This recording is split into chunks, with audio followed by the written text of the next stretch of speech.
नमस्कार, AL news में आपका स्वागत है। आज हमारे बीच में लखनऊ सीतापुर रोड पर स्थित हिंद मेडिकल कॉलेज के मुख्य चिकित्सा अधीक्षक डॉक्टर रवि सिन्हा मौजूद हैं। डॉक्टर साहब, आपका चैनल में स्वागत है। जी नमस्कार। डॉक्टर साहब, आज आपसे हम चर्चा करेंगे कि जिस तरीके से कोविड-19 को लेकर के भारत सरकार एक वैक्सीनेशन का अभियान चला रही है, तो उसमें लोगों को बहुत सारे सवाल हैं जो लोग जो है उनके जहन में चल रहे हैं, लेकिन वो जानकारी उनको नहीं मिल पाती है।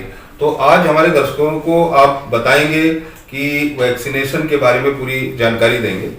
डॉक्टर साहब, पहला सवाल हमारा ये है कि हमें वैक्सीन कैसे मिलेगी और कहाँ पर मिलेगी? देखिए, भारत सरकार ने इसके लिए दो प्रकार की व्यवस्थाएं की गई हैं। एक तो सभी सरकारी अस्पतालों में, और इसके अलावा कुछ प्राइवेट अस्पताल और प्राइवेट मेडिकल कॉलेज वगैरह चिन्हित किए गए हैं। इनकी पूरी लिस्ट भारत सरकार ने कोविन पोर्टल पर अपनी वेबसाइट के माध्यम से जारी कर दी है। इन जगहों पर आप अपना पूर्व में रजिस्ट्रेशन करा सकते हैं और जाकर वैक्सीन लगवा सकते हैं। अच्छा, दूसरा सवाल हमारा ये है डॉक्टर साहब कि वैक्सीन लगवाने के लिए जब लोग जाएंगे तो उसके लिए क्या क्या तैयारियां करके जानी होंगी? वैक्सीन लगवाने के लिए मुख्यतः आपको मैं बताता हूँ क्या करना होगा। इसके लिए आपकी उम्र 45 साल से ऊपर होना आवश्यक है। यदि आप 45 साल से 60 साल के बीच की उम्र में हैं तो आपको कोई बीमारी कोमॉर्बिडिटी होना आवश्यक है। उसका एक सर्टिफिकेट वहां पर लेकर के जाना होगा। यह सर्टिफिकेट एक रजिस्टर्ड मेडिकल प्रैक्टिशनर के द्वारा हस्ताक्षरित और प्रमाणित किया हुआ होना चाहिए।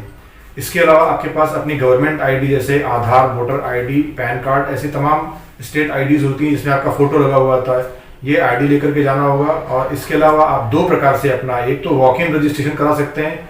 वॉक इन रजिस्ट्रेशन का मतलब ये होगा कि आप सेंटर पे गए, अपना रजिस्ट्रेशन कराया और वैक्सीन प्राप्त कर ली। इसके अलावा आप अपना पहले से रजिस्ट्रेशन करा करके उसका एक स्क्रीनशॉट या उसका प्रिंट लेकर के कि मैंने इस घर के पास वाले अस्पताल में अपना पूर्व में रजिस्ट्रेशन करा रखा है, और आप जाके उस रजिस्ट्रेशन को का प्रूफ दिखा करके आप वहां वैक्सीन लगवा सकते हैं। अगला सवाल हमारा ये है डॉक्टर साहब कि वैक्सीन किस किस लोगों को लग सकती है, मतलब किस उम्र तक लग सकती है, किन किन लोगों को लग सकती है? देखिए, अभी गवर्नमेंट की पॉलिसी के अनुसार 45 वर्ष से ऊपर के लोगों को ही ये वैक्सीन लग रही है। यदि आप 45 वर्ष से नीचे के हैं अथवा आप शिशु हैं तो ये वैक्सीन गवर्नमेंट की पॉलिसी के हिसाब से अभी आपको नहीं लगाई जा सकती है।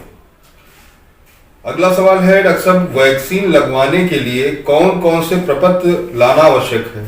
वैक्सीन के लिए जैसा मैंने आपको पहले बताया, एक गवर्नमेंट फोटो आईडी जिसमें कि आधार सबसे ज़्यादा यूज़ की जा रही है, आप आधार लेके जा सकते हैं, पैन कार्ड, वोटर आईडी, इन सब चीज़ों को लेके जा सकते हैं। इसके अलावा अपना मेडिकल कंडीशन का एक सर्टिफिकेट लेके जाना होगा, और यदि आपने पूर्व में रजिस्ट्रेशन कराया है तो उसका एक स्क्रीनशॉट का एक फोटो निकाल के जा सकते हैं। अच्छा, ये बताइए डॉक्टर साहब कि वैक्सीन लगवाने के बाद कितनी देर तक रुकना होगा? वैक्सीन लगवाने के बाद सामान्यतः यदि आपको कोई उसका दुष्प्रभाव या कोई परेशानी नहीं हो रही है तो लगभग 1 घंटे तक वैक्सीन सेंटर पर रोकने का इंतजाम किया गया है। उसके बाद आप अपने घर जा सकते हैं। और इसकी कीमत क्या होगी डॉक्टर साहब वैक्सीन की बाजार में? भारत सरकार ने इस वैक्सीन को प्राइवेट अस्पतालों में 250 रुपये प्रति डोज, अर्थात 2 डोज की कीमत आपको 500 रुपये चुकानी होगी। और यदि आप ये पैसा नहीं चुका सकते तो आप किसी भी सरकारी अस्पताल में जैसे कि पीएचसी, सीएचसी, जिला अस्पताल, वहां पर जाकर इस दवा को पूर्णतया से मुफ्त रूप से इसको लगवा सकते हैं। दूसरा ये है डॉक्टर साहब कि वैक्सीन का जो प्रथम डोज लगाने के उपरांत कितने समय बाद दूसरा डोज लगवाना होगा? वैक्सीन का प्रथम डोज को अगर हम डे 0 बोलते हैं तो दूसरे डोज को 28 दिनों के बाद लगाया जाएगा, अर्थात कम से कम 28 दिनों का गैप होना जरूरी है। यदि यह गैप 28 से ज्यादा दिनों का हो जाता है तो कोई घबराने की बात नहीं है। अच्छा डॉक्टर साहब, ये बताइए वैक्सीन लगवाते समय क्या क्या नियमों का पालन करना चाहिए, कि क्या चीज है? वैक्सीन लगवाने के दिन आपको थोड़ा स्वल्पाहार लेकर के जाना होगा, खाली पेट नहीं जाना है। इसके अलावा उस समय आपको कोई बीमारी जैसे बुखार, अनकंट्रोल्ड डायबिटीज या कोई भी अनकंट्रोल्ड बीमारी नहीं होनी चाहिए।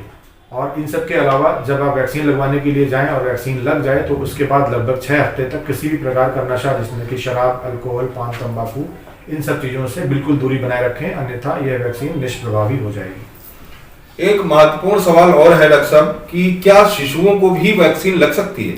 जी नहीं, भारत सरकार की करंट पॉलिसी के अनुसार अभी शिशुओं को इसमें कवर नहीं किया गया है, लेकिन आने वाले दिनों में यह पॉलिसी आ सकती है। अगला सवाल हमारा यह है डॉक्टर साहब कि वैक्सीन लगवाने हेतु किस स्थिति में आना होगा? वैक्सीन लगवाने के लिए आपके साथ आपको साथ में लाने वाला कोई रिश्तेदार या मित्र होना चाहिए, ताकि यदि दुर्भाग्यवश आपको कोई साइड इफेक्ट हो जाता है तो आपकी केयर करने के लिए वहाँ कोई होना चाहिए। इसके अलावा आपके पास आईडी हो, यदि आप प्राइवेट सेंटर पे जा रहे हैं तो आपके पास पैसे होने चाहिए, और इसके अलावा अगर कोई कोमॉर्बिडिटी है तो अपना प्रपत्र और अपने रजिस्ट्रेशन का एक स्क्रीनशॉट, इन सब तैयारियों के साथ जाकर के आप वैक्सीन लगवा सकते हैं। अच्छा डॉक्टर साहब, एक सवाल और है कि वैक्सीन को लगवाने के बाद कितने समय तक इसका प्रभाव रहता है? देखिए, ये वैक्सीन अन्य फ्लू वैक्सीन की तरह ही इसे माना जा रहा है, क्योंकि ये कोई पोलियो के टीकाकरण की तरह नहीं है। तो हम ये मान के चलते हैं कि इस वैक्सीन का प्रभाव 6 महीने से 1 साल तक रहेगा, जैसा कि सभी फ्लू वैक्सीन में पाया जाता है। जी, एक आखिरी सवाल और है डॉक्टर साहब, जिस तरीके से जो अफवाहें चल रही हैं, लोग सोशल मीडिया के माध्यम से या जो विपक्ष की लोग हैं वो ये अफवाहें फैला रहे हैं कि इस वैक्सीन को लगवाने के बाद बहुत सारे साइड इफेक्ट हैं, जैसे नपुंसकता या और भी तमाम इस तरीके की लोगों को साइड इफेक्ट हो सकते हैं। तो इसमें आपका क्या कहना है, ये पूरी तरीके से सुरक्षित है? जी, इस वैक्सीन पे बहुत सारे ट्रायल हुए हैं और उन सब ट्रायलों में इस प्रकार की कोई भी बात सामने नहीं आई है कि व्यक्ति को नपुंसकता या किसी और प्रकार का साइड इफेक्ट देखते हुए पाया गया हो।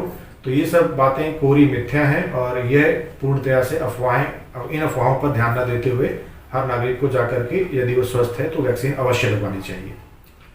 बहुत बहुत धन्यवाद डॉक्टर साहब, आज आपने बहुत महत्वपूर्ण जानकारी दी है, जो कि ये वैक्सीनेशन के लिए लोगों को, अब हमें लगता है कि इस तरीके की कोई कठिनाई नहीं होगी, लोग आसानी से जा सकेंगे और अपना रजिस्ट्रेशन करा के और वैक्सीनेशन करा सकेंगे। और मुझे लगता है कि दर्शक जो आपका ये कार्यक्रम है इसको देख करके एक जागरूक भी होंगे। जिस तरीके से पहले लोग डर रहे थे, तो शायद उनको ये लगेगा कि आपके माध्यम से उन तक ये बात पहुंचेगी। सदा वसंत कैमरामैन के साथ मनीष सच्चिदानंद। धन्यवाद।